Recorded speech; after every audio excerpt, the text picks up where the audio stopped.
Here we go!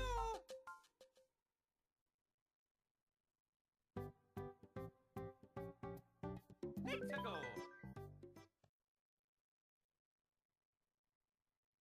Right guys, Josh here from Slice Life Gaming. Welcome to the second part of my new Super Mario Bros. Let's Play.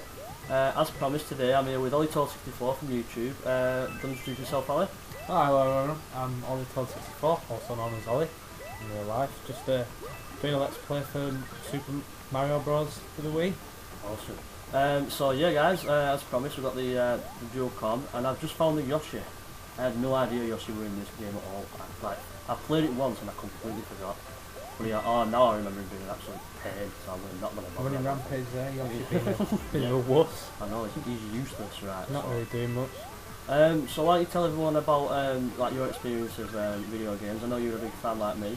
Do you want to tell about like your favourite games and how you got into video games in the first place? I certainly will. Started out playing the SNES when I was a wee lad. Started about 3-year-old. Now my dad's a massive video gamer. He's the one who got me into it all. Actually grew up playing on Super Mario Brothers for the SNES, which is the first console it came out on, I believe. Oh dear, there we go. That's one life down, but no worries. No, I wonder if I'm going to fail every time I start a new part. I hope not. I'm never going to get through the game. But yeah, like brought up with like a SNES controller in my hand. Basically, video gaming's a big thing for me, and still is today. Even when I'm at college. Yeah, so spending a great time playing Pokemon, yeah, definitely. Yeah. Some people might look down on us for that, but yeah, nonetheless, video games are pretty cool. Yeah, exactly. Yeah. Well, I would say, I mean, I've played as long as I can remember playing them. I actually started on Ratchet and Clank, like, so on my profile. Oh, for the PlayStation. Yeah, and then I sort of like, I was late converted to Nintendo. Yeah, I think I started sort of playing Nintendo games like when the Game Boy came out. I got a Game Boy abroad, like everyone seems to do, and then, oh no.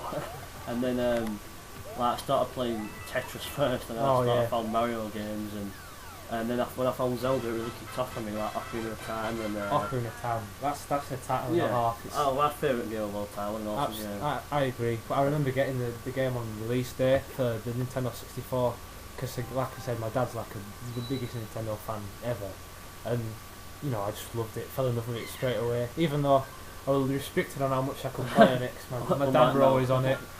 So, but yeah, video gaming just great. I started out on Nintendo and I converted to PlayStation when the GameCube came out. Weren't exactly a game that I fancied getting, to be honest. Yeah. A console. I know a lot of people were saying. I mean, it didn't really do anything revolutionary as such. I mean, there were some fun games on that. Like, I don't know if you ever played like Mario Sunshine or anything that way. No, it's not a game I'm well, that were a really fun game. And like Mario Kart Double Dash were pretty cool, but other than that, you're right. But when you come back to Nintendo properly with like the DS and the Wii. Well, I've always played Pokemon. The last title I bought as a young child was Sapphire, actually, for the Game Boy Advance. Great, yeah. But after that, I sort of died off Pokemon. There's a lot of people did after playing the third generation. Yeah. Owen took a lot of fans away from Pokemon. Yeah, it did. It was different, wasn't it? I suppose. Yeah, I think it went a bit too far away from the actual the concept of the Pokemon a bit. It weren't a favourite, but looking back now, I really do like it. But yeah, I was the same at first. I was a bit suspicious, like I suppose double battles and all those sort of things that were. Yeah, exactly. Yeah, there was so much different, weren't they? From like some of the new Pokemon could be looked down upon. The Reggie Pokemon are certainly a bit weird compared to you know the first and second generations. I think it's fair to say like every gen that comes out though, to be fair, every time a game's come out since like Red and Blue, I've always been a bit suspicious of some of the Pokemon and then. Yeah, I suppose every gen's had their Cough Agrigases and I suppose the Vanillux. Yeah, exactly, yeah. So, yeah, I know what you mean, like the, what's that one called? Dunsparce. Oh, bloody heck. Useless. Yeah, that's... But I always end up really liking them at the end, so... Yeah, I remember when Black and White was, you know, just like the concept was there and releasing the Pokemon in Japanese. Yeah, looking over the internet and we saw Cough Agrigus and we just laughed. I remember laughing and then eventually I put one of me in-game team. Yeah. So well, I had one when I beat the Elite Four of all things. So yeah, exactly. So did I. The old Will-O-Wisp Hex run. Cough Agrigus. Classic. Oh, I'm gonna get squeezed. Oh, there you go. Just made it through there. Come on. But yeah, when I went to college and met Josh, he was the one that reintroduced me to Pokemon, and ever since then I've been back into Nintendo. But you know, better than ever, I suppose. I think it's fair to say that 4th gen definitely sort of undid some of the stuff absolutely. that 3rd gen did, if you like. It's like some of the new battle mechanics. I think they really acknowledged the fact that people were starting to play it properly, and like they introduced a lot of new mechanics.